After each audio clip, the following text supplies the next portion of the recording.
Hello, everyone. It's the world's first Poncho Chief here, and this is the Poncho Chief Podcast with Let's Finish the Fight Andy. This week is a special eSports themed podcast, and I have a very special guest who has worked on the eSports scene for many years. It is my absolute pleasure to welcome Martin Omes. I hope that's how you pronounce it. Absolutely, you got it. You know what? You're Brilliant. one of the few. Most people kind of sometimes put on like a little bit of a Spanish flair to it. Omes. Oh, right. Okay, yeah. So you got it. You got it correct. Well done. Brilliant. Yeah, so thanks a lot for actually joining us on this podcast. I know you're a very busy guy, got lots of events and such to tend to, so I appreciate you taking the time to come and speak with us. Oh, no problem. Absolute pleasure. Well, it's great that we should be getting a lot of great content, anything to help out esports, no matter where it is, what it is, anywhere to help. I love being able to. I'm a huge community guy, so anything that has that community focus, especially when it comes in the content side, I love it because it feels like it feels like a family, Yeah, of course. Yeah, and that's not just esports, but that's what like the Halo community is all about, as well as being like a family. So it's nice to see those two families intertwine. Exactly. So we've got a bunch of questions to ask, but no pressure about it feeling structured or anything. We just go with the flow on this podcast. So I'm gonna start right off and just ask you to give us a general overview of the projects you're currently involved in. Well, that's going to be a bit of a list here. So, on the gaming scene, first of all, I am the current leader. I guess you could say head. I don't know, great leader of Greater Toronto Halo. It is a local gaming community specifically focused on Halo in the Greater Toronto area. We have a very large group now, to where we've kind of been, I guess you could say, the staple force to be able to utilize other events. So we were able to create our relationship with Microsoft to where we're utilizing their stores and holding Halo events to outreach to new players and to help out other scenes. So we've been helping out other Halo communities all across the world now, to where they're now holding worldwide Microsoft Halo store events and to hopefully create and build their own Halo communities. Because as we all know, especially as myself growing up as a Halo player, it was all about the community and being able to play with friends. So you're not just going to play Halo. You're going there to see a bunch of your friends at the same time and probably go hang out afterwards, go to get some food or something afterwards. So to be able to have an environment where we have so many players of all different age ranges as well is absolutely fantastic. So that's a great project I love doing, Great Toronto Halo. I am also the operations head in Canada for Gamers Outreach Foundation. So to give a quick spark notes on the Gamers Outreach Foundation, it's a gaming charity, of course. It's focused on helping kids at sick kids hospitals all across currently North America, hopefully to spread out soon once we're slowly getting there. Fingers crossed.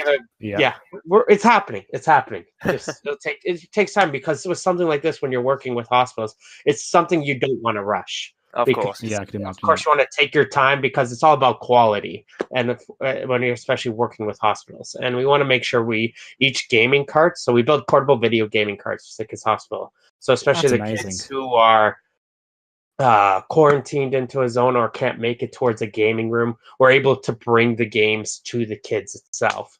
Because there's many kids, of course, there is gaming rooms sometimes, but not all kids have that access towards all those great materials. So to be able to bring the materials towards the kids is a great feeling. So, and like I said, the quality is a huge aspect of it. So we want to make sure we will focus on that. So we also do as well the Player 2 program, where we kind of be an intermediary in the hospital. So we teach the child life specialists how to use the gaming equipment, how to maintain it, because of course for us, it's almost second nature how to use a console. For people who are working in hospitals, it might be a little bit foreign. So we help teach them, but as well, we help. We interact with the kids in the hospital. We play games with them, because of course they would love some competition sometimes, right? And some new friends. So we'd be able to create relationships with the kids itself. That's awesome. And then on the side note, I also run gaming events. So I have been the event manager and been involved with running events for a few years now. So I did a lot of HCS events. So notably, I was one of the event managers for PGL Indianapolis and H2A, Gamers for Giving, Dreamhack Denver back in Halo 5. Yeah. I was also the main stage operator for the Millennial Las Vegas events. So I've been a good job of staying in behind the scenes. And so I've been able to see all the workings of how an event gets run, and it's always an interesting sight to see. So I have a couple events coming up, notably within Call of Duty and Gears of War. So I'm excited about that. And then, of course, what got me onto this whole thing, I'm also a manager with Team Reciprocity. As you know, it's a organization involved in the Halo scene, and it's starting to spread out into other gaming spheres. Of course, yeah, that's awesome. Like, wow, you've done a lot, right? Yeah, I was going to say that. I was going to say you're a busy guy. You're definitely a busy guy. Do you know what I joke with all the time to say how I'm able to do all these things? Go on. I'm single. I like that. I mean, that comes from being a gamer. I never get a response after that. People just like, brilliant. Oh, okay, all right, yeah, makes sense. I mean, I can go ahead and just say #relatable. Yeah. No, you know what? I enjoy it. I like to keep myself busy, and for me, I got into gaming mainly because of my soccer, or for you guys, football injury. So I had a really bad football injury that happened to myself, and I was in a wheelchair for about a year. So I really started to get into gaming at that time. Yeah. And when I started to be able to start moving again, I didn't have as much time to be able to put into gaming, but I wanted to still stay involved in the scene. So I started volunteering at events and then started to progress from there. So this is kind of my way of staying within the scenes. By forcing me away and meeting people and hanging out at these events, I get my gaming fix in. Yeah. I was going to say, these programs you do, I mean, massive respect. I mean, they're brilliant. Obviously, you just told us about Games Outreach and obviously the Player 2 program. I mean, obviously the Greater Toronto Halo. I mean, wow. Like, fair play, mate. That's absolutely brilliant. I think, huge respect to you there. Huge respect. I appreciate that. No, it's something I've been absolutely passionate about. So Gamers Outreach I've been involved with since first year of high school, I think. Yeah. So I've been involved with it for 10 years now, and amazing. It was just something I got involved with by almost complete accident. Yeah. And just been able to see how much it's grown over these past 10 years is absolutely phenomenal to see, to where we're holding Gamers for Giving events and we're reaching in the hundreds of $1,000s of money raised. I'm dumbfounded sometimes. Wow. I was going to say that's absolutely amazing. Yeah, that's wow. Just to lead on, how did you first get involved with the competitive gaming scene in esports? All right, so it's gonna be a pretty funny story. I'm gonna try and keep it as short as possible because it'll drag on a little bit. So, give the little spark notes at the beginning. So I got into Halo and gaming originally from my best friends, obviously. So we would be on a weekend. We'd meet at somebody's house, hook up the tube TV. Someone else would carry the other tube TV over. We'd hook it up. All eight of us playing with 4 screens on one small screen. And you could barely see anything. And then we'd rotate houses every weekend. So So what would happen is we'd play street hockey outside on the streets until the street lights came on. And then when the lights came on, we knew to go inside on a Friday night or a Saturday night. We'd game all night, sleep over at whoever's house it is. It would rotate houses and keep playing into the next morning. And then we'd finally get homework done. But so it led on to there where one of the high schools was hosting an event. It was just a normal free-for-all tournament. We just went in there. We had a blast, met some other people, and then we heard of a place opening up. It was called We Got Game, and great guy Dave Miller, who's really brought me up into the gaming scene. But it was just a Halo tournament that we showed up to. So I showed up with one of my friends because the other ones were kind of scared and didn't want to go. So, I was like, you know what, I'm just gonna go. You know what, I'm gonna check it out. So if you can believe it, at this time, it was Halo 2. And I still did not own an Xbox. So the only times I was still playing was just at my friend's house all this time. So I show up to this event and I end up winning it. Wow. So everyone's like, "Wait, you don't even own an Xbox?" I'm like, "No, I just play a lot with it. It's a good competition, I guess." And then we moved on to where these We Got Game events, and it was a great. You couldn't get any better an environment from here. This is why a lot of Toronto players have grown up getting so familiar with the LAN environment. What would happen is we'd rent a space in the middle of a flea market. So you know how flea market where you get those little pop-up shops on the weekend? Yeah. We actually would rent a table in the middle of the flea market, set up our gaming equipment, and hold a 4v4 tournament right in the middle of a flea market. That's awesome. It was amazing because That's dedication. loved it because it was so noisy and it brought everybody's attention towards the middle. What's all that noise happening? Oh, it's just a bunch of people playing Halo. So it's Halo 2, then Halo 3. So it's every once a month we would we'd have a table at the flea market, get about 8 or 9 teams, and we'd be playing in the middle of the flea market. And then some of these guys that I met at these events were already competing in MLG. And what really helped get into the competitive scene was MLG actually coming to Toronto in 2008 and having an event here and having the whole MLG Canada tour and such.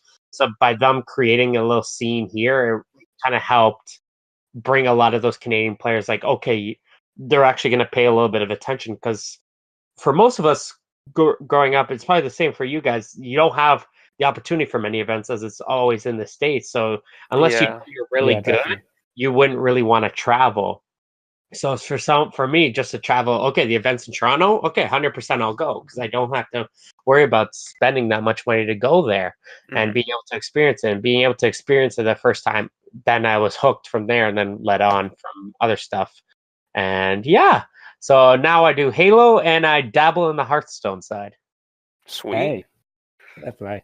I was gonna say, like, the way you started, after the way you became a Halo fan, you started playing Halo. I mean, that's an amazing story because it goes to all our hearts. Really, it's similar to what we've all done in the past. So I used to go to my friend's house and play Halo as well before I even owned an Xbox.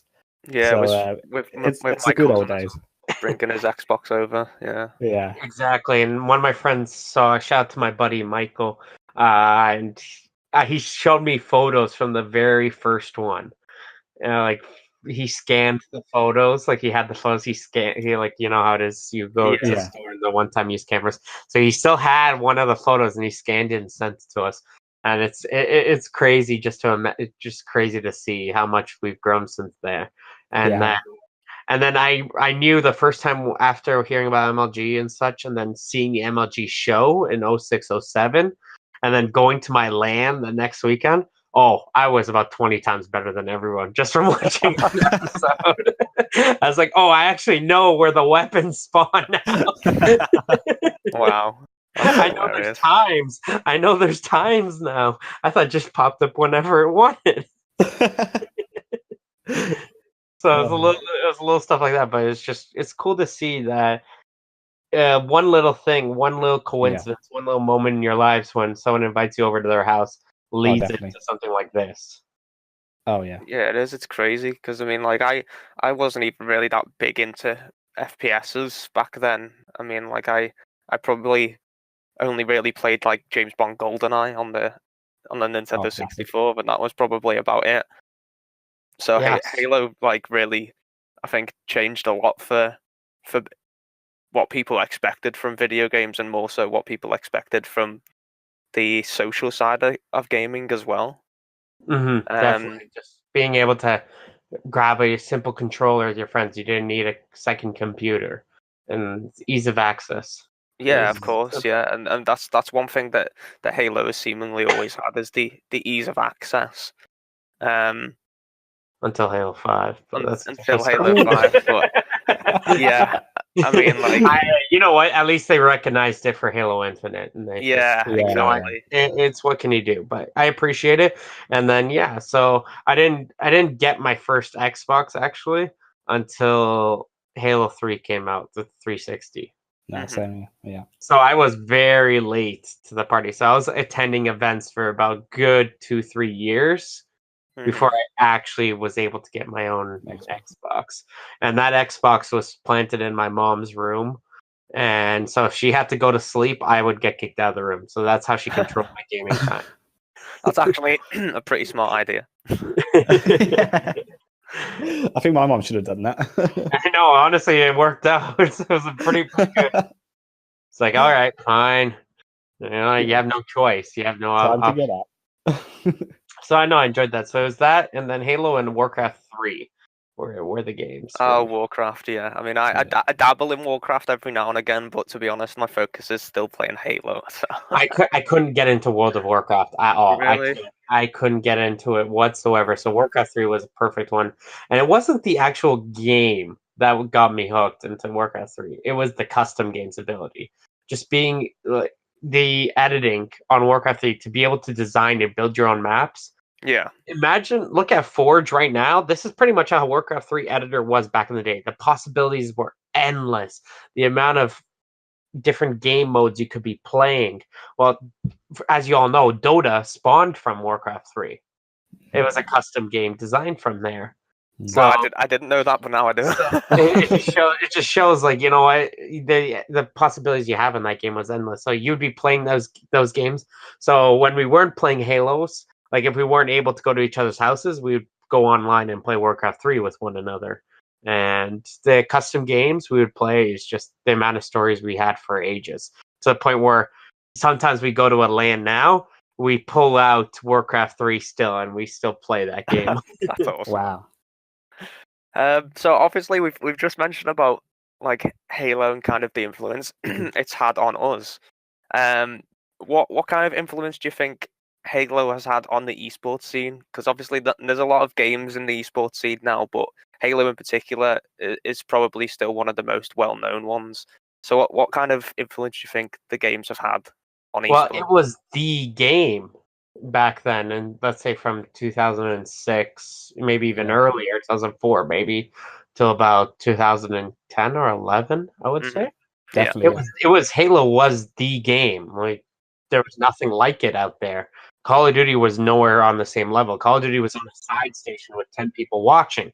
All right, so it's just crazy to see how much it has grown, because it was a simplistic game, but the skill gap was huge in Halo. So it's very simple. People could pick it up, play around with it, but the amount of skill gaps like put in from a casual towards a high level competitor was just massive, and it just encouraged a lot of people to get into it. And the Xbox was so popular at that time. It was the console. Like, PCs weren't really on the same level when it came to games. Halo was something brand new and revolutionary. And so a lot of the players you see right now on the top of many games, like, they all contribute Halo to being the contributor of what got them into the scene. Like, for example, probably one of the biggest YouTubers in the world started in Halo and KSI, for example. Yes, definitely. So, like, his clan tag, for example. KSI. So it just shows, like, a lot of the people who are the biggest people right now in the gaming sphere or YouTube scene really all started into Halo. And when they talk about inspiration, talk about Halo, and just shows you how much of a impact that game really had on the generation. Now, it won't have the same impact on the current generation, but hopefully that could change soon. Fingers crossed that it does, because I think split screen will be a big one as well. Once that returns, it'll give people kind of an opportunity to rekindle the love for playing with friends and socializing again. That's the key thing with the whole grassroots community, being able to have something like that, to where you don't see it anymore, because it's so much more complicated to set up a LAN environment. Before, you could just plug in everyone's Xbox and you're good to go. Now you need online ping and all that other stuff, right? And you need a Windows 10 app now, I think, that you have to set up. Either way, it's crazy to where all you need to do is, before, just plug anything in. Nobody had headsets back then. You just yelled on the top of your lungs to each other, and mostly at the other team. And shout out to Zios. Honestly, if you want to see trash talking, Zios is one of the greatest people to see. I was talking to I'm going off topic. It's cool. That's right. I think it was Ogre 2 I was talking to, and I was talking about Zyos, and he said, Martin, you know what Zyos was? And I said, what? He's a unicorn. I'm like, what do you mean? He's just one of a kind. Yeah, it was all about the competition, because at that time, it was all about the competition. You weren't going to events for the money. You were going there to be the best. And that's where esports has really changed recently, to where money has become so much more of a focus, and competition and being the best has kind of sort of went to the background and not being able to see. So you're going to see in Halo scene a lot of people, the older faces, continue to show up to events because they love the family environment. They want to compete, and they don't care about the money. They don't need an org to go out. They are willing to save up money and go, because that's how we grow up learning. Snipedown, for example, or Roka 2, still going to events. Exactly, those guys. And to the point where when we go to hotel events in the hotel room, we would have 8 guys to a hotel room. Still to this day, we sometimes have 8 guys to a hotel room. For example, Dreamhack Denver, I was working the event, and I had 2 Halo teams sleeping in my room because I got a hotel room working the event. Wow. So I had them all sleeping on the floor, in the bathtub. In the bathtub. Any available space possible. And I still remember Burton telling me afterwards he's never going to sleep in a bathtub ever again. Had the most uncomfortable sleep, I think. But it just shows, like, that's what we grew up on. You know, we would save the money, and wherever we could save money, we absolutely could. We would starve ourselves at the events. Honestly, we were surviving on the free Dr. Peppers, chocolate cover, whatever flips pretzels it was. That sounds quite good. That's what we would survive on weekends. If you had to save money, you wouldn't leave the venue. You wouldn't eat. But that's what it influenced. It brings the grind. Yeah, we missed out on that, really, didn't we, Andy? Because we never really obviously you still have to travel around to kind of attend these events, but it's really hard being a UK fan, especially an esports fan in the UK, because we don't really get to taste any of the competitive scenes really for any games. Or the hype as well. Go on, sorry, Andy. I say the hype as well. Like, obviously, I think in the States, obviously the hype is always there, and it's always a huge hype. In the UK, it's never really. There is a hype. Well, look at Birmingham for Call of Duty. That people credit that to be probably the most hype event, because the difference is you guys in the UK actually know how to support, whereas Americans are kind of where we are. Like, I'm the same with the Toronto Football Club is my football team. And you know how it is when you go to a football match. You're chanting, you're standing, you're screaming the entire time. So probably, and everyone in the UK, when you're going to cheer on your team, how to cheer on your team. Oh, well, I can agree with that, because like at the most recent HCS, for example, the support for Tox. Now, obviously, Splice was the world champion four times in a row. I don't think Tox on UK. I don't think, but the support for the team, regardless, was just so overwhelming. Considering it's probably not as big as an event as the other international events where it was still as loud. Mm-hmm. And that's just because of the amount of support that I suppose the European side of esports brings. And it depends on the game as well. Like, Europeans very big on Counter-Strike, for example. Mm-hmm. So it's not like an event in America is not as big as it would be in Europe for games like Counter-Strike.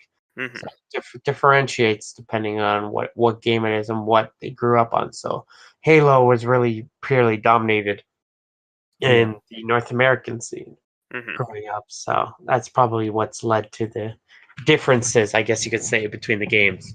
Yeah, of course. I think this leads into maybe a bit of a controversial topic. I think we've kind of touched up on it already. Halo 5. Do you think it was the right direction for the esports scene? All right, I'm gonna get a lot of flack for this. No, go on. No. You're gonna be surprised. I'm gonna say yes. Oh, okay. Do you think? Do I think Halo 5 was a step in the right direction? Yes, I think it was a step in the right direction because there's no possible way you could get any worse in the right direction than Halo 4. I like that. So honestly, you know what? Comparatively to Halo 4, yes, it was a step in the right direction because they're trying to focus. The problem is Halo wasn't designed as a game towards a competitive environment. It was just it was a game that had a strong casual environment that was able to be linked up towards a competitive one. So you had to be able to build a game. So they tried at the beginning of Halo 5. That's why we had assault rifles for that first season, if you recall. Yeah, I remember because they wanted to make it as pure to the casual environment as possible, and it seemed to work. But the pros, of course, are not happy about that because of course it takes away a lot of the skills. So in one way, it was a step to bring a lot of the players into the Halo scene. It just after they removed that, a lot of people didn't stick around. So just keeping it to as close as they could to the core experience, they have to be able to bring in a game to where it's, I guess you could say, as close as possible. So, but it is a step. I think you have people who hopefully want to continue learning. I don't know right now. Just the key thing for me that I've noticed is that the pro team on 343 isn't really there anymore. A lot of them have moved on to other projects, so that worries me a little bit. So hopefully they are able to work it out. If not, what? Go on, sorry. Nowhere lower they can go. I personally don't think they really need a pro team on the team, though. I think sometimes that can do more damage than good, because I mean, it's always good to have like a pro team's input if you want to make a game competitive and kind of build it around good players, but at the same time, you're also kind of alienating half of the fan base that aren't very good, because you have to remember that like half the fan base may like competitive Halo, but the other half preferred the casual scene. And I think that Halo 5 kind of pushed a bit too hard in terms of the competitive scene. Yes, yeah, I can see that, and it really separated that community. Like I didn't really until the Halo Discord came, and that was fairly recently. I'd say in the past 2 months. A few weeks. I really did not recognize how big that casual scene is, and I didn't realize the clan environment still lived. Yeah, that clan environment is crazy. So it's insane to see how different it is. But being able to establish a game that reality is it just needs to have options. Yeah, of course. It needs to have options. Like for example, one of the biggest gripes during Reach is just not being able to turn off Sprint. Why did it take so long to not take off Sprint? So it's just it's little stuff like that. But you know what? We'll see with Infinite. Fingers crossed.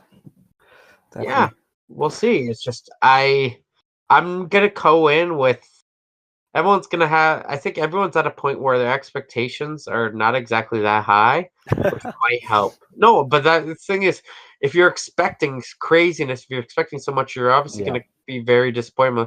If you're going in with an open mind, you never know what's gonna happen. That's true. It might surprise us a little bit, and I think hopefully they've learned. We'll see. Hopefully. Now, speaking of Halo Infinite, we've mentioned the pro team obviously working on Halo 5. It was recently said that eSports was playing a fundamental role in the creation of Halo Infinite multiplayer. What features do you think, or would you like to see in Halo Infinite to support the eSports scene? What features? Reality is, I would just love a game that is. We've talked about this previously. Ease of access, very low game to pick up. Because one of the biggest issues I was Miquin, I think he was saying it's been 3 years, and you hop into a casual match, and players still don't know how to properly use the abilities and how to move around. Yeah. So it just shows like all this extra stuff is not beneficial towards the esports scene. for Halo. High ceiling, but high floor, as most pro players would put it in Halo No, 5. that's exactly how that's exactly how they would say it. Yeah. So we need to have something that has a low a low floor, high ceiling type of Yeah. game. Yeah. So it's something that be able to, like, that's the simplicity of something like a Call of Duty. You can pick it up, hop into a game, you point, shoot, done. Like, and at the same time, the skill gap in that game is absolutely massive. Mm-hmm. So it's great. It's something like that. So some features like that would be good to see. LAN must be integrated. If it does not have LAN, that is vital, not only for competitive environment. I know we're talking about esports, but for the casual environment too, because that's how you bring in people to play the game. Because reality is the focus really shouldn't be so much onto the esports. It should be getting people to play the game. Mm-hmm.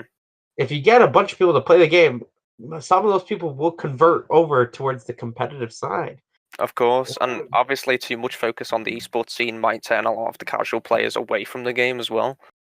And then we're just going to have another game to where we're going to have the same pros and the same people come out over time, and we're going to get the same 30, 40 teams over and over. And that's not growth. Yeah, it's not fun for anyone, that. It isn't, and you would love some new competition, some new faces. I know a lot of the people are so familiar with some of the faces, but you know what? Sometimes we're coming towards a time where we're going to need some new faces up there, because sometimes the ones we have are going to probably be moving on soon to either real life, or it could be at a time where some of them might be moving on to other titles, even because it might be Jimbo, for example. Yeah, Jimbo's just Jimbo, for example. Yeah, exactly. That's a good example. That's what I mean. Is it too late? So we have to figure out a way to bring people to play the game. Mm-hmm. And Call of Duty has managed to somehow succeed in doing it. So I'm not saying take the Call of Duty model, but I'm saying look at what they did, look what made them successful, and be able to incorporate that. So I'm talking about like the planning, not game features. So what a feature would be is like, look at the planning of other games. What have they been able to incorporate in their games to make it a competitive environment, but as well keep it very casual? Mm-hmm. Yeah, I'll say some sort of recent good news. Didn't MCC incorporate LAN support? I think in the they did. They did. No, they did. I just had a LAN last weekend. For the MCC, and I think you still need a ping for it. Okay. Just because I think it's just because the Xbox One, not because of MCC. So it's just that's a Microsoft issue, unfortunately. But because of course, originally the Xbox One was not meant to go offline. It was meant to be a fully online thing. If you remember when it was first announced, and caused absolute chaos for Xbox. It did, yeah, so it's still causing chaos to this day. Well, hopefully Halo Infinite might be a launch title for the new Xbox console. Who knows? Yeah, so if there's a way to make it, but future I would just love to see is just being able to bring in what made Halo. So one aspect I really want to focus on, actually, and most people don't want to talk about, it needs to have a very strong campaign. Of course. Definitely, it has to have that strong campaign, because that's how you get a lot of people to play the game. They love the story of the Master Chief, the story of Halo. If you bring that campaign, look at the Halo 2 campaign, the replayability in that game was unbelievable. The amount of times people could just go over and over and over and play that campaign. That's a feature. It has to be a good length, and has to have that good difficulty as well, as we know. It can't be where it leads you towards this. That's an issue of a lot of games nowadays. They make it way too easy on you to complete the mission, because they know players have short attention spans now, and they get too frustrated. They won't keep playing. And then you have something like a Dark Souls who absolutely forgets that whole method. But that's what made. But if you look at that, that's what's made that game very successful, because people are like, okay, finally, a game with difficulty. Mm-hmm. Yeah. Halo 2 Legendary, of course, famous for being as difficult as it is. Yeah. Those Jackson, their snipers, absolutely deadly. Don't even remind me. Jeez. I'll say, do you feel the current support for esports is big enough? So, what has the feedback been from sort of the Halo 3 events? All right, so current support for esports. You know what? I would have to say it is the support for the events is bigger than it really should be at one look, Yeah. because despite the, I guess you could say, the viewership and the amount of teams, the prize pools are still fairly high for these events. And so you got to say this, the support in that sense is big enough. In other senses, it has been nowhere near enough, because you could throw a bunch of money at something, it won't make something grow. In order to make something grow, it takes hard work, a good foundation, and good communication. And that is, I feel, what's been lacking in the esports scene, where we're constantly going up to what's coming up next. What's after that? Where's this? Where's that? Like right now, after Dreamhack Atlanta, what's coming up? What's going to be happening after? We don't know what's going to be happening. Who can? And it's just tough, because although they try their hardest, the communication is just, it's not there between all the players and listening to the players and the 343 community, because there'll be times where they send out surveys towards these pro players, they fill them out, and then nothing changes, so the pro players feel like they're not getting listened to, when reality is probably very likely 343 is looking at something, trying to fix it, or try to figure out ways to fix it, but they aren't communicating that to the pro players, saying, okay, these were the suggestions that were brought up, we're looking at this one, we don't think this one works for this and this and this reason, or this and this and this reason. And so it's just, sometimes it's that coordination, and it hasn't been there, I don't think. Yeah, so there needs to be sort of better communication from, obviously, from all sources. All sources, not really just not really just 343. Players are too, because right now we're at a point where there's so much feedback. It's a lot of negative feedback. It's not useful feedback, I guess you could say. Where a lot, I wouldn't say pro players, but all players, where people are just so frustrated, they're just putting complaints instead of bringing out possible solutions, good ideas, because that's how you get something fixed. So there needs to be, I don't know if you want to have like for any local football team, you've always known that what's called the town hall. If your team's ever had a town hall, you know exactly what I'm talking about. So honestly, Halo needs something like a town hall sometimes, every now and then, just to have chat.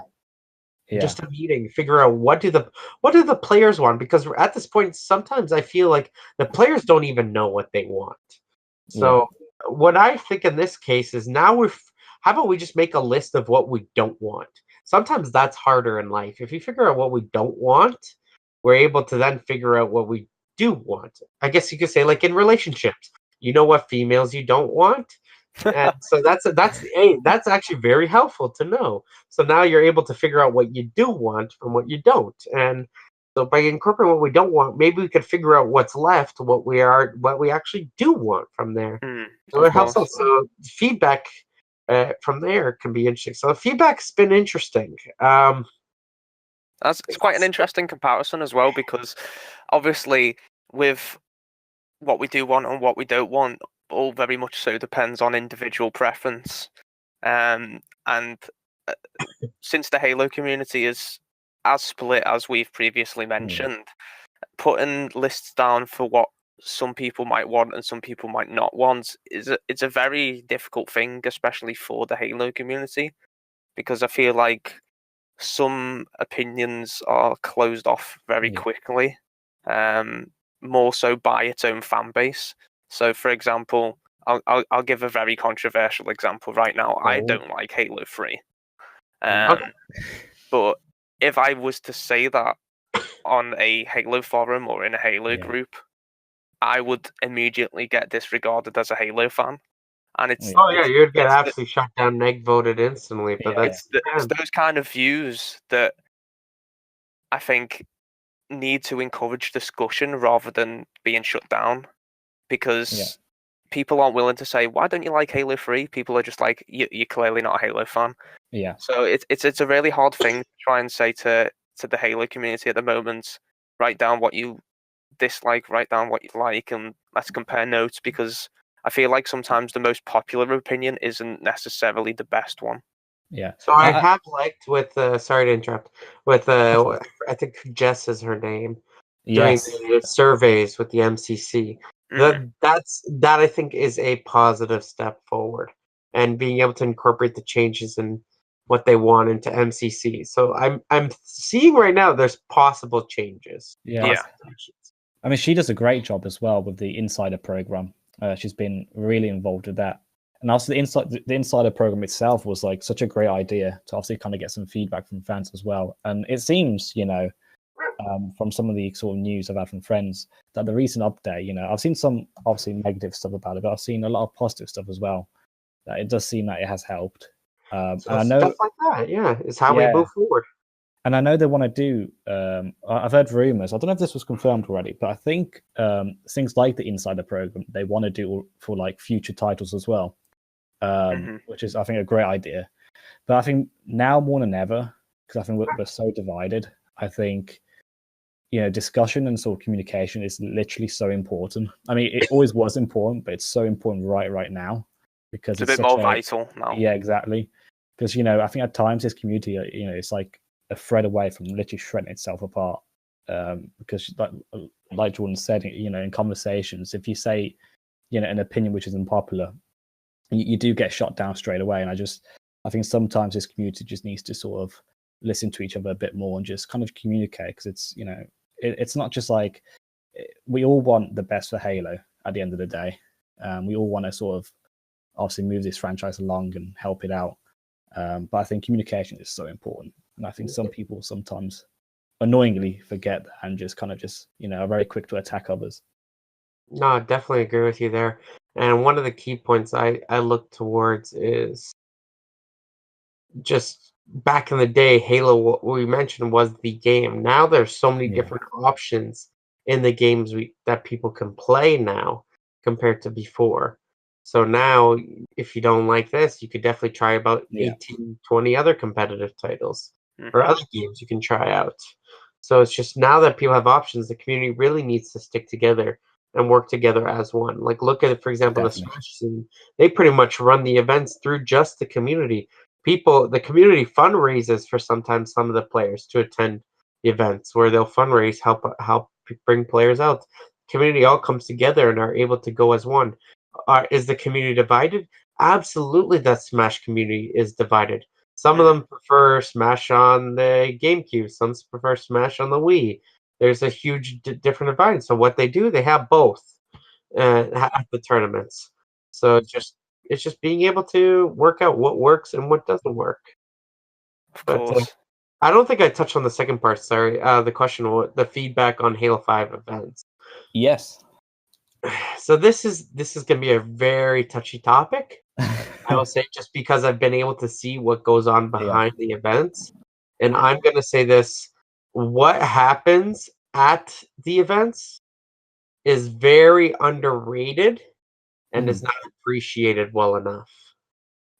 So what I'm talking about at the events, what goes on in the open bracket, what people at home don't see, what goes on at the events, is very underrated.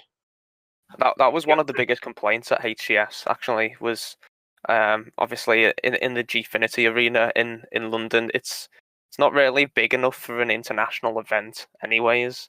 But a lot of the bracket games, for example, there was like a 50-49 game that happened in like the winners bracket or something that wasn't shown. And a lot of the feedback was, why aren't we seeing these games? Why aren't these being shown? There should be multiple streams, not just the main stage with the American teams, that kind of thing. And I think it's one of those things, unless you work on the actual like production side, it's really hard to explain just how sometimes difficult it can be to set that stuff up. Have you experienced that a similar thing, kind of getting feedback? So you know what? It's hit or miss. So I'm gonna say Gfinity did do a great job on the production side, and like at the InStuff event, I did hear a lot of complaints as well. So you're gonna hear from people watching at home. They thought the event was a marvelous event, probably one of their favorites. But a lot of people attending would have a complete different experience. to where you have, let's say, during previous events in the past, where some people would say, this was my favorite event to attend, but people at home say this event was terrible because there's so much downtime, so many issues with production. So it's just funny because it's almost a complete opposite what we're seeing now, and it's just because we're constantly having different groups of people work on different things in the Halo environment. It should be a consistent basis group of people just constantly working. If they keep rotating, you don't create that chemistry to be able to work at the events and be able to establish. But yeah, one of the biggest issues what to put on main stage, and it's always a constant topic because I will always have fights with 343 when I was working the events on what match needs to be displayed because they'll have different opinions. Because the question is, what's more important, the quality of the game being shown or viewership?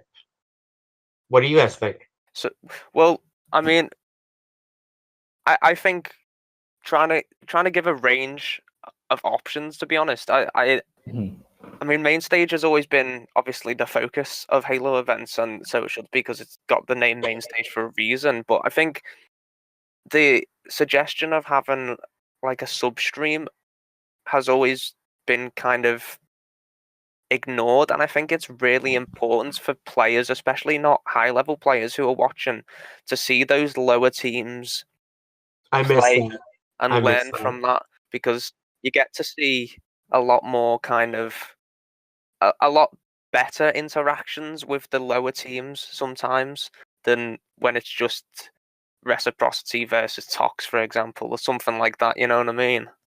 No, I get what you're saying, and one of the key points I do miss, I was saying, when we did straight out brackets. So on the Friday, a lot of people weren't watching, but the Fridays would always be my favorite day because on the main stage you'd have amateur teams giving all they have right there on the main stage. You'd have a close game, but maybe only 2,000 people are watching.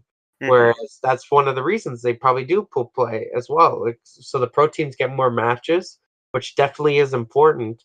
But the second time, it's for the viewers. So would you rather? So the options, what sometimes would happen was, all right, Optic's playing, and I'm like, but this is an easy 3-0. They're playing against a team they're gonna smash.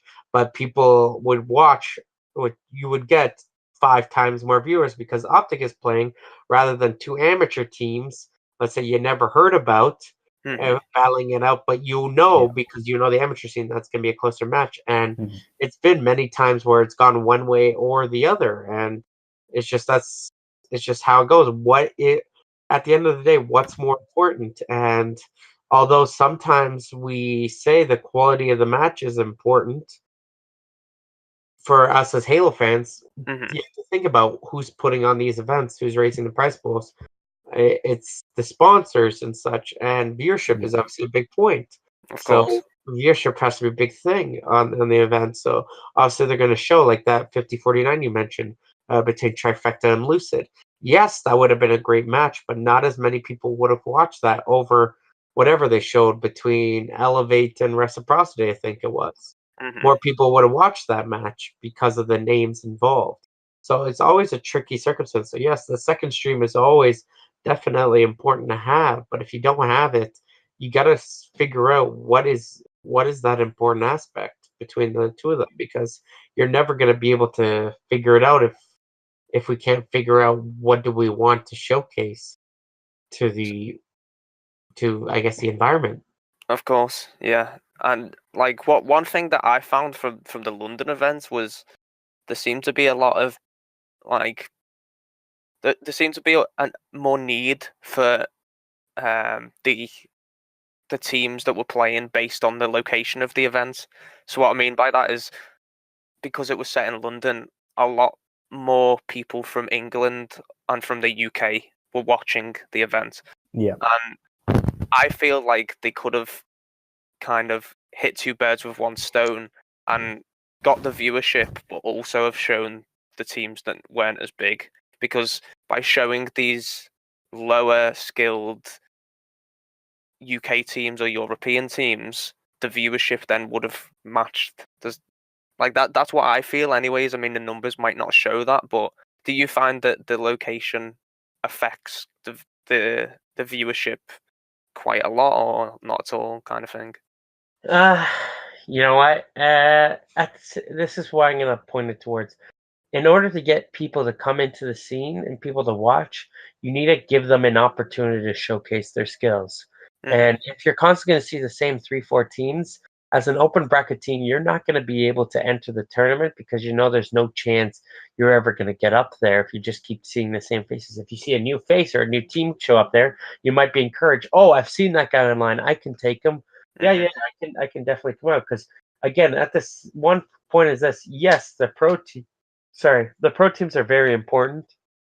Yes, the focus should be on showcasing their matches, but at the same time, the real focus should be is how do we get teams to show up to the events? How do we get a high number of teams to be at the venue? Because again, that I think is more important than the viewership.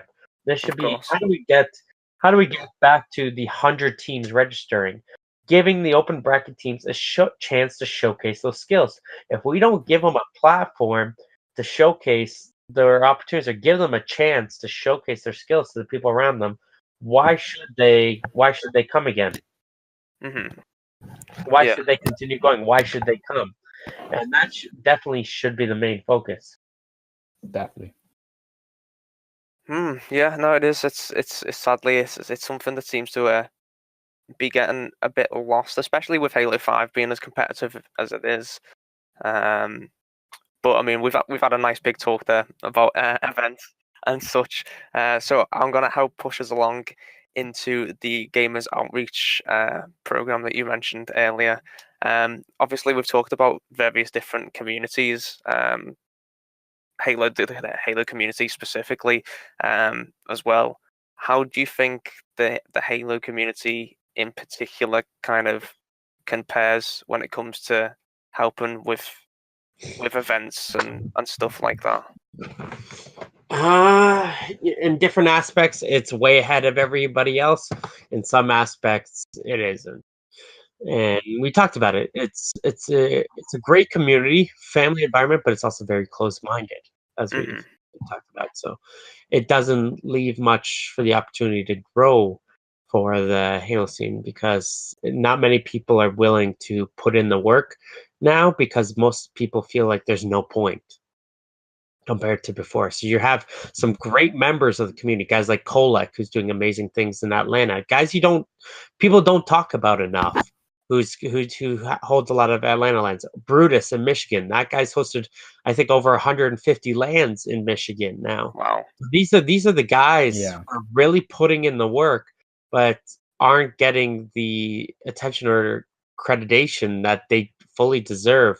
And few of the people in the Halo community do realize that, but the focus isn't really there because they don't really appreciate what they currently have in front of them, or they'll complain, oh, why don't we have this? Why don't we have this? Or or I would love to do that. Put in the effort and do it yourself. For the Greater Toronto Halo scene, you can honestly say we were dead at Halo 4. We were honestly dead. Nothing was going on. Nobody was playing Halo 4. And on Halo 5, I was like, you know what? I miss that environment when used to go to the flea market and play games. So I was like, you know what? I'm going to just start doing it again. So I was like, okay, but now I need online. Where can I start doing events? So I go to the Microsoft store and I meet Divian. And Divian is now actually the head of the entire Microsoft Store program. Wow. He's actually got a promotion and works out in Seattle now. Congrats to him. So, like, when you see those Microsoft Store events, it says, if you have any questions, contact Div. So that was the guy I went up to and talked to when I walked into the store and said, you know what? This was 2 years ago, I think. So you know what? We used to host these events. We'd have good numbers. I see you have the open space here. Do you guys host events here? Yeah, we can. We do it. Have you ever thought of doing Halo? Like, you know what? We've always thought about doing Halo. We just didn't know where the community is or who to talk to. And I'm like, okay, great. I know the community. I can bring people out here. I know how to contact them. We just need a space to play. And it's like, yeah, we can host it. It'll be free. Just we can't obviously open prize pools, but it just starts from something like that. And then when people came, it's always an aspect. How do I get people to keep coming out? So I came up with a points table. So we have Greater Toronto Halo Pro points now. So people want to come to events because they want to get a better seed going into the events. So because they don't want to play against the toughest people first round. So it's little stuff like that. And then coming out and meeting other people, we'd have different types of events. So one event I love doing is called the Schoolyard Land. We take our best players like a Musa or Stress or Druk. These are names you've heard of. And they'll be captains. And they'll be picking players from all the remaining players coming in. So it would just be that constant rotation of where you have even games, strong teams going at one another because of the close abilities. And these players are now able to learn off these top pros, and they feel encouraged to come out because now they're keeping up and they get to learn from someone big and be able to teach them. And those pros, they want to win. So they're going to want to work with those teammates to want to bring them up. So it's just, we need to create that environment instead of downplaying it, downshooting everyone. We need to bring people up. If we have a new player, we shouldn't be shutting them out right away. We should say, for new people who come to events, we should be like, hey, how's it going? Oh, let me introduce you to people around here. Talk to you. Oh, go check out this and here. So the Halo community, it's a yes and a no. It does a great job. Like the Smash people, there's nobody more passionate than the Smash community. But at the same time, there's nobody more awkward than the Smash community. Sorry, don't hate me for that. But you know, like it's just a different environment. And where you go in to Halo and Call of Duty, it's all about it's a different environment. You gotta smell good, you gotta dress good. People gotta look their sharp. You gotta get a fresh haircut before you go to events. It's become that type of it's become that type of environment. So that community as well. Every community is a little bit different. So our niche is that, you know what, we're a bit of the older guard now. We're not the top dogs anymore. We got to be helping to bring these younger kids into our scene. And that should be what our focus is towards. And not everybody in the Halo scene has been able to pick up on that yet. Well, I believe we'll all learn with time. Hopefully before it's too late. Not too late. Fingers crossed. Yeah, quite a popular figure who obviously used to be more in the Halo community was obviously Ninja, who's obviously quite a popular streamer now. I think the biggest streamer on Twitch, and obviously a very popular Fortnite player as well. How big? Obviously he was involved in the ESPN magazine, wasn't he? He was the front cover of the latest issue. I mean, how big is this for esports? To obviously have, 'cause there's a lot of people out there, people who aren't gamers, who you'll see on Facebook, you'll see on Twitter, and their main argument is always, well, esports isn't a real sport. And this is what they always say. But how huge is this that a guy like Ninja is the the figurehead, is on the issue of this huge magazine which many sports players and many sports fans read? I mean, how big is this? I'm gonna give an example to where I wasn't even alive for it. Yeah. And probably good, but look at rock and roll music. Yeah. If you read the stories about that and how many people were against it and constantly going out, you're seeing the same type of reactions to, like, for example, you're seeing a lot of protests about it, a lot of people complaining about it, saying this is not a real thing. Why is this being discussed? It should be out there. But it's slowly gaining more and more attention. And more attention it receives, more into the mainstream it will become, and more people will have to become more accepting of it. People are still going to be outraged by it, but as time will go on, it'll start to become a normal thing, and this younger generation will start to get older, and it'll become more of a normal frequency. So yes, esports will start to take more seriously because of sports now opening. Before, these sports companies wouldn't be able to do anything. Like, can you imagine Sky Sports doing any type of segment onto esports a few years ago? Not a chance. Now you're seeing F1 FIFA as well. I think the FIFA World Championship exactly being broadcasted, both of them on those channels, and you wouldn't have thought that would have been possible years ago. So you're seeing it's slowly getting that traction. So it is big that it's going to get that attention. Yes, it's going to be controversial, but it's going to be something that's going to be discussed, and more it's discussed, more attention it will get. Like, for example, the whole situation with Colin Kaepernick in American football and the whole Nike ads. I don't know if you heard about that. Yeah. And it sparked a lot of discussion, controversy. People didn't like that. But at the end of the day, it continued to raise that discussion. It got people talking. And as long as you get people talking, more eyes will be opened. Yeah. I think the saying isn't the saying bad publicity can be good publicity. Because But again, this obviously, isn't bad. I don't see this as I was thinking that, but I just don't think Yeah. it's bad publicity at the same time. It's publicity, but I wouldn't say it's bad good publicity point. because this isn't anything negative to look towards. It's something Yeah. obviously positive. So, but most people will see it as a negative thing, but they wouldn't consider it bad publicity. It'd be just saying like, why is this even on here? That doesn't belong. And that's the Yeah. key figure. It doesn't belong.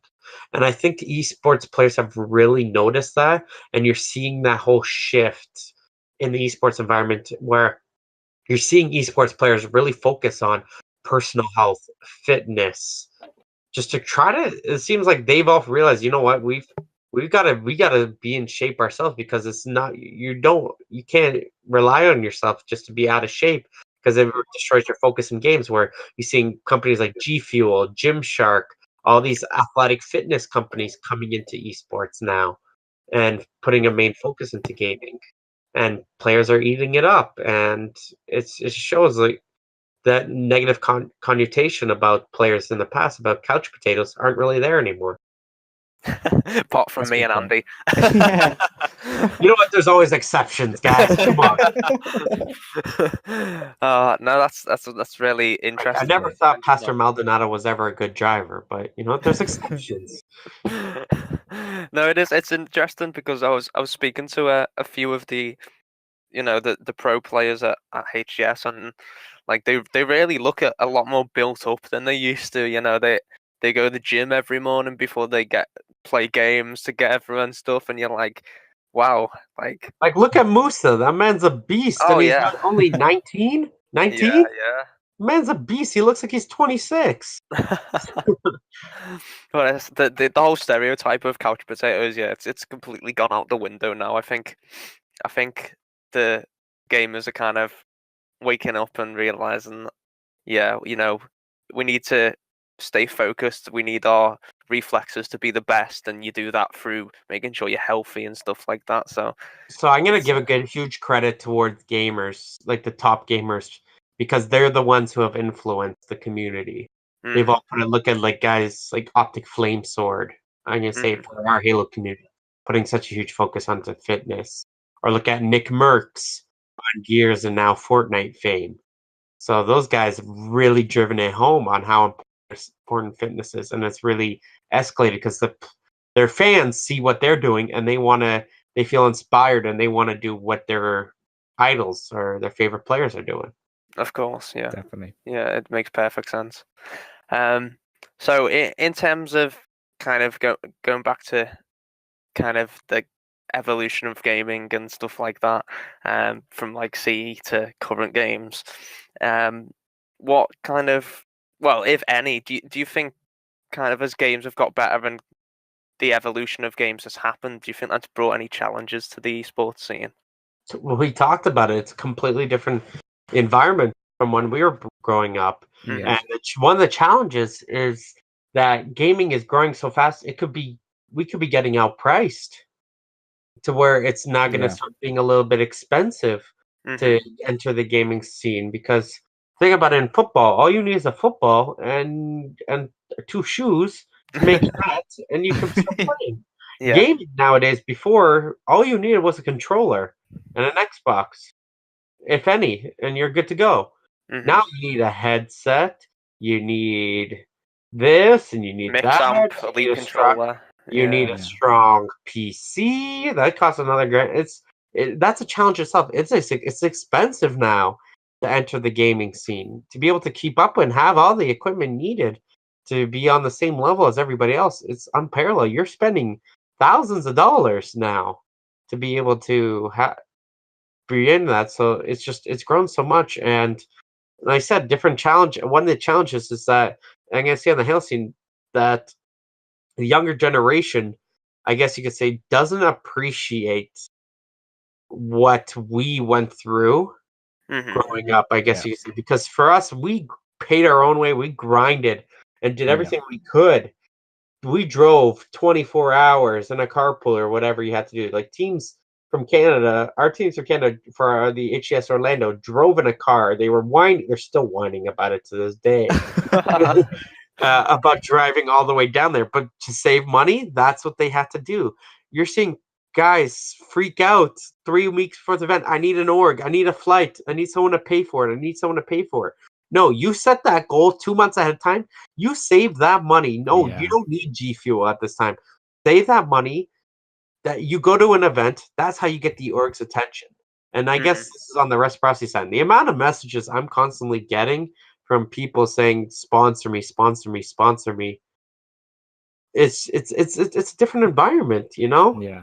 And you're seeing some people who've put in some very good, well thought environment, but it's not how you should go about business. It's a different feel. When it's a business and you need someone to invest in you, you have to give them a platform or a reason to want to sponsor you in the first place. You need to show that you're willing to put in the work. So sometimes you want to put in. Sometimes when top orgs, you want to kind of put it in this sense. It's that phrase is, my people will talk to your people. At the end of the day, most of the time, it's not going to be you reach out to us. It's we're going to be the ones contacting you if we really want. Yeah, and that's what you got to make yourself give them a reason to want to invest. So at the same time, that's a challenge in itself. The whole investing, sponsors, franchising. How do we permit? Another huge challenge is the issue of contracts now coming into the game, unions. That whole discussion, because now you're seeing a lot of orgs and quotations come into the scene, not pay out their players. How can they get that money back?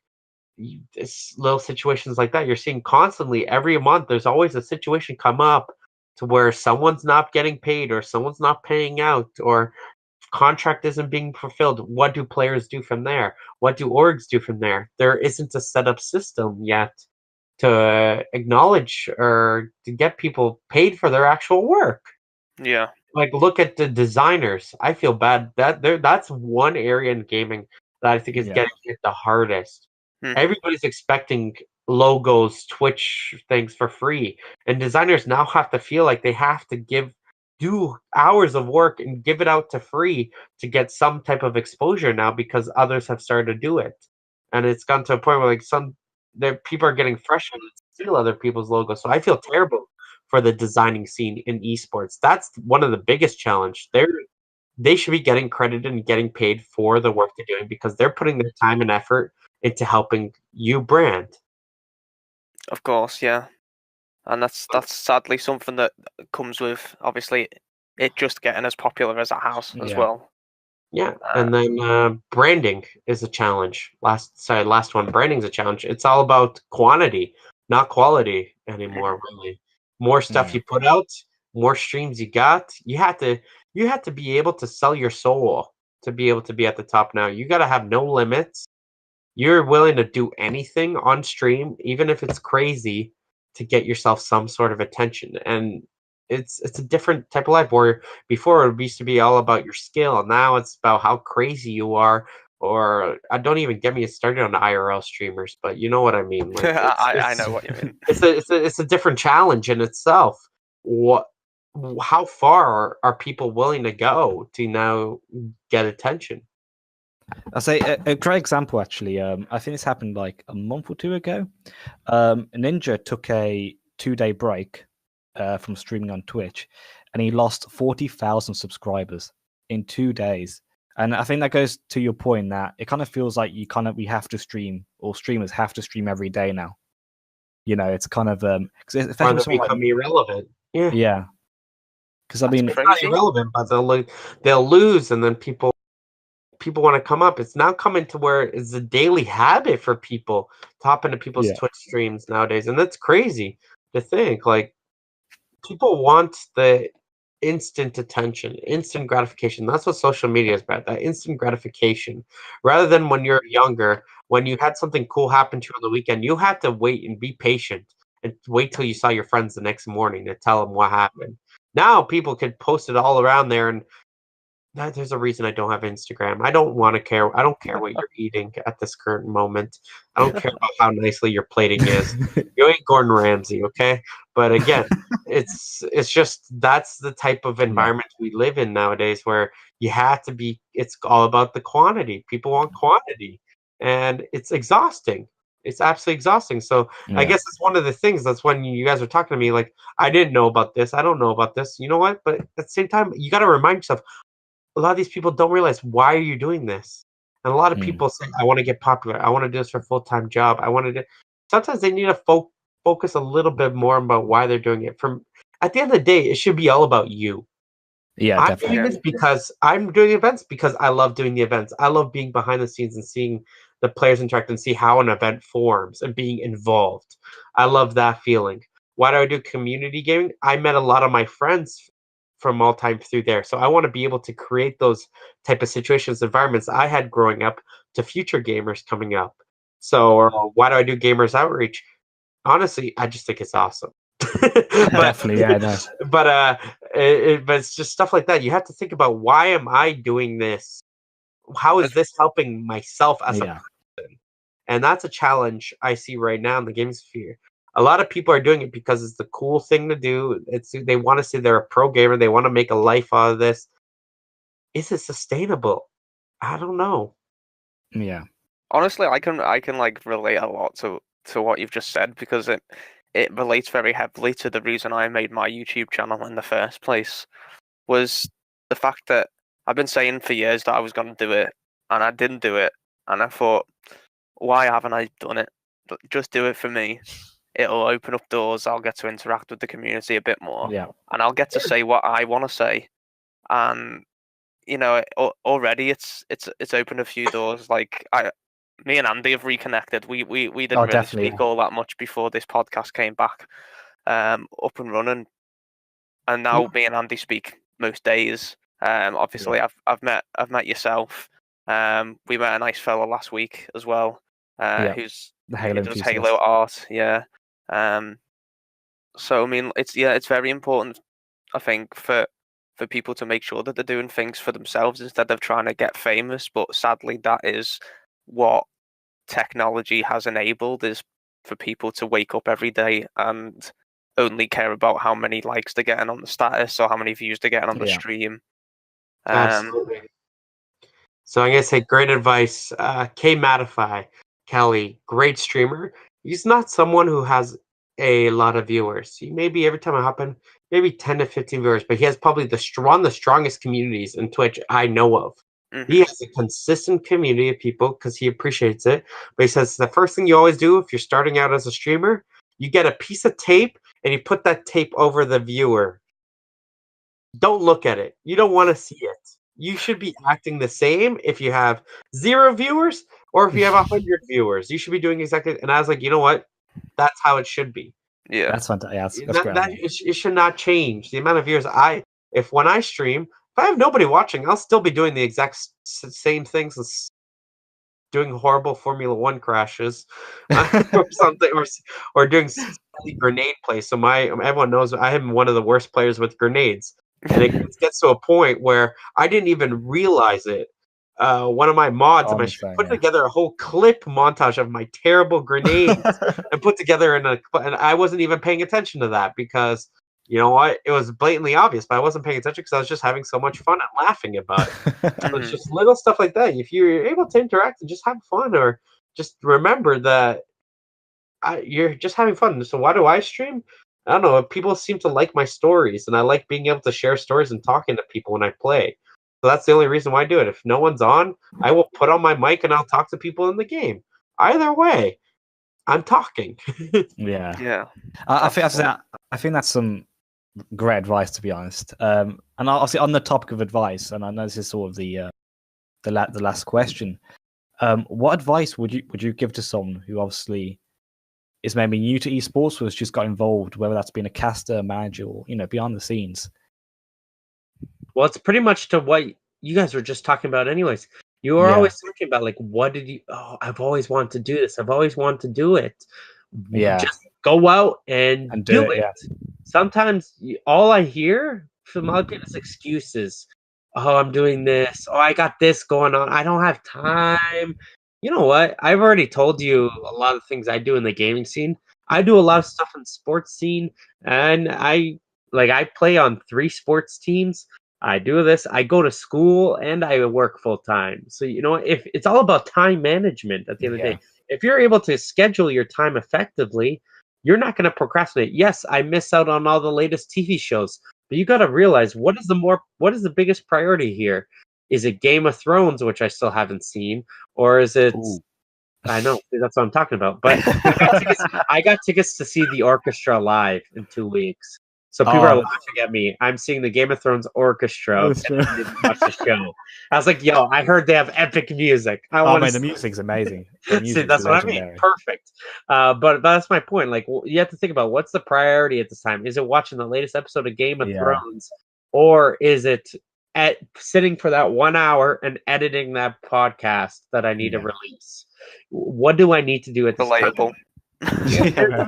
But that's what I mean. It's more if you put yourself in a busy enough. This is how I function. I've made Yeah. myself so busy that I have no time to procrastinate.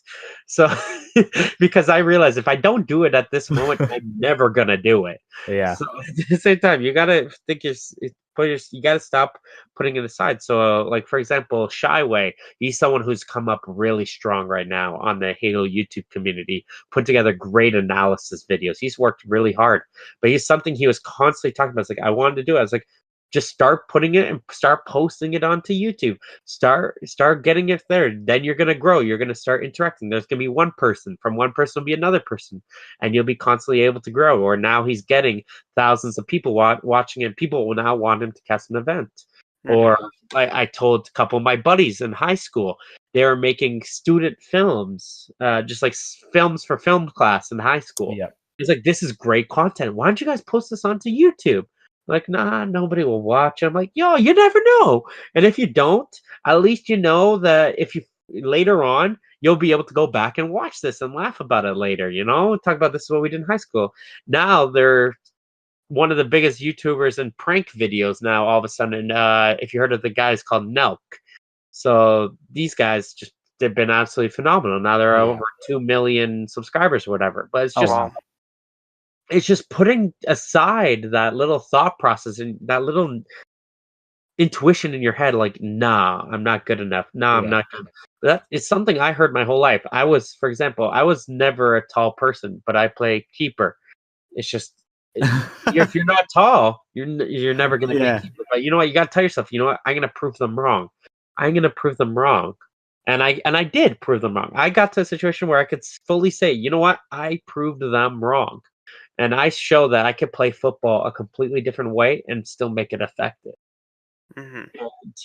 That's amazing. It's the same focus. Like, figure out what works for you and use your strengths to your advantage. So find your flaws even, and find how that could even lead to a positive. So for me, I'm one of the most stubborn people I know. Yes, that could be an absolute negative, but in some cases it could be very positive. So I'm someone who does not quit, and that's what's probably led to my various injuries, because I'm someone who's willing to give 110% on everything I do to get that job done. And that's what's constantly going to go. So you got to make sure if you commit yourself something, give it all you got, try it out, and don't expect results right away. You know what? Like we were talking about, do everything what you're saying for yourself. And if you see yourself personally growing, that is what's important. If you see the personal growth in yourself, do you see improvement? Like if you watch your first video into your 6th video, did you find yourself speaking a little better? Did you find that you're stuttering a little bit less? Did you find that you're able to complete your thoughts a little more? Are you organized a little more? Those are the type of growths you should be looking forward to, because that can help you in not only your podcast, but it helps you into real life. So it's stuff like that. So if you're a caster, try it out. You never know what can happen. I actually am I think what the UK term is a pundit. It was the Yeah, term. That's definitely. so I actually do it. I commentate football games here in Canada. Hmm. It was something I always wanted to do as a kid. Yeah. I was always that one guy. And when I got injured, I was like, I don't want to sit on the bench. I hate watching this. So I was like, they needed help on the PA announcing. So I said, you know what? Sure, I'll do it. And that's grown in from just simply volunteering that one time for being a PA announcer to now where I'm commentating the equivalent of Champions League games here for you Oh guys wow. in North Yeah. America. So I was able to for this. That was a highlight of my year. Yeah. This summer, I got to cast one of the Canadian Championship games for Champions League, Well, which was that's awesome. absolutely phenomenal. But it's just you never know where it could go. But I was doing casting for 2 years just for free, volunteering, just because I enjoyed it so much to be able to share my love of the game and just to talk about it. And Yeah. if you're able to put in that time and know that you know what, at the same time, you're willing to do this because you enjoy doing it, that's when you know you should be doing that. You're in the right area, that you're doing something you truly love doing. Because if you're doing it just to get into esports because you love gaming, and that's a problem with a lot of people nowadays. A lot of people are trying to get into gaming or get gaming jobs, not for the right reasons, or they don't really know what they want to do. Yeah. So it's like we talked about earlier, find what you don't want to do and then go from there. Yeah. So that's definitely inspired me. Good that was a really good answer. Sorry, I'm doing my master's right now in education, and there's a lot of Yeah. talk about sustainability. I'm doing a lot of my thesis on sustainability, and not Yeah. only sustainability on environment, because everyone thinks it's sustainable environment, but sustainability in yourself to keep yourself sustainable. So it's Yeah. just a topic in my thesis. I felt like I've been talking about a lot, so so I That was apologize amazing. if I go on a rant. No. I said we always go on rants, don't we? Really? Oh, that's like Well, what we do on that's this why one. you do a podcast. Yeah. Exactly. Go on rants. Now you know what? Now I can record it and listen back to my rant later and just say, "What the heck was I thinking?" Exactly. We always have a good laugh, though, don't we, Andy? About our No, yeah. podcasts. Yeah. It's great, you know. This is obviously we got this story quite quick, wasn't we? We talked about it for like a week, and we're like, let's just do it. Yeah. And we did Yeah. it. There And, wasn't really much leading up to it. We were just kind of like, hey, no, you want to do this? Because it started off really as kind of it was me interviewing you really. it was, yeah. Kind of how it started, and then we were just kind of like, you know what? Let's just do this every week and meet people from the community, and Yeah. let's just do it. Yeah. So we did. Honestly, you never know what happens. Like I actually had during my university, I had access to during my undergrad, I had access to a radio station because they had a radio station and they had a recording booth, and I did it for 3 years. I had a program called the Gaming Council where I had the same thing. I invite gaming people come in and we chat about different things, and it led me to so many people to where I got to chat to the woman who did the soundtrack for the Assassin's Creed games, Oh, to that's awesome. game designers, to set designers, to pro players, to you know what? You never know who you can talk to. And I start in the first season, the first year we did it, it was just talking to my best buddy. I had him come on the show and just talk to him for an hour. Then it was my other buddy, and then it just you never know where it can go Yeah. to. But you never know until you try. And even if you don't get there, it shouldn't be about that. If you just get new people and you talk about different things every week, it keeps yourself interested. Yeah. That's the main Something to thing. look forward to. Something to look forward to. Sorry, I missed that. Something to look forward to. If I look on my calendar and I have this coming in the evening, I was like, thank God I have something to look forward to in the evening. I could get through work today. We appreciate it. Yeah. I'll say that's kind of the reason we started this, isn't it, Jordan? You know, I think the whole obviously I'm a Facebook page admin, so and also I run my own community, but I think recently, especially on Facebook, it's been a bit quiet, hasn't it, Jordan? And Oh yeah, no, the last few definitely. years, and we're kind of like, how do we just put a bit more life into this community? How do we kind of, you know, talk to new people and interact with people outside of Facebook? It's kind of a way of giving back, I suppose, to the community as well. And you mentioned a great start, going to events. You met people there. Yeah, of course. Yeah, well, I mean, I've been lucky enough to attend E3 a couple of years as well. Yeah. So I've met a fair few of the 343 guys there as well. So I have quite a good relationship with them, and that really helps me with interacting with the community and stuff. But It really is. It's one of those things. Kind of once you start doing stuff you enjoy, you just naturally you meet people anyways. Uh-huh. Yeah, makes sense. So, Yeah, I appreciate that. anything else anyone else wants to add, or shall we close off? When exactly is this getting released, by the way? Sorry to. When is it getting released? Isn't it normally like a week? Well, this one will go up this week, so it'll be due probably within the next couple of days. I'm hoping. All right, nice. Yeah. So, cool thing to look out for then. Final shout out. With the GT Halo community, we're having a 2v2 event coming up this Sunday at our local Microsoft store. But a cool thing, Xbox Canada has now gotten attention to what we do. And Xbox Canada is bringing out a filming crew to do a whole segment on us. So look out for that, hopefully in the next month or two. And I'll hopefully share some pictures on that. So, and just to show, because I want to be able to showcase, they found how important and how great our local scene is. And it just shows like we're just a bunch of people playing who just happen to live in the same area, but somehow got the attention of Microsoft and Xbox Canada, which is phenomenal. Oh, that's super awesome. And since you plugged that, I'll let you plug everything else just one more time. All right, so you can follow me at Martin Omes or at GT Halo, at Gamers Outreach, at Team Reciprocity. Big announcement coming up this Monday for Team Reciprocity. Although it feels like a lot of people already know, but it's stuff to look forward to. A lot of more intel coming soon. Okay, that's all I'll say. More intel coming soon. Brilliant. Say more. Yeah, no, that all sounds awesome. I'll pop any links for any of the stuff you just mentioned in the description as well. Andy, you want to go ahead and plug your stuff? Yeah, you can follow me on Let's Finish the Fight on Facebook. I have a Halo community there, or you can send me a link. Yeah, definitely. Or you can also follow us on Twitter at LFTF117. I nearly forgot that, and that would have been really bad. Yeah, you don't want to forget your own tag. And yeah, of course, I'm the world's first Poncho Chief. You can find me as the world's first Poncho Chief on Facebook. I'm also the writing Spartan on Twitter and on Facebook. So that's just writing_Spartan. Thanks once again for joining us, Martin. No problem, guys. Thanks for having me.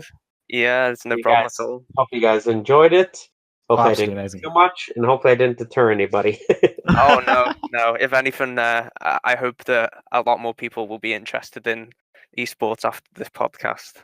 Yeah. But yeah, thanks everyone for watching, and till the next time, goodbye.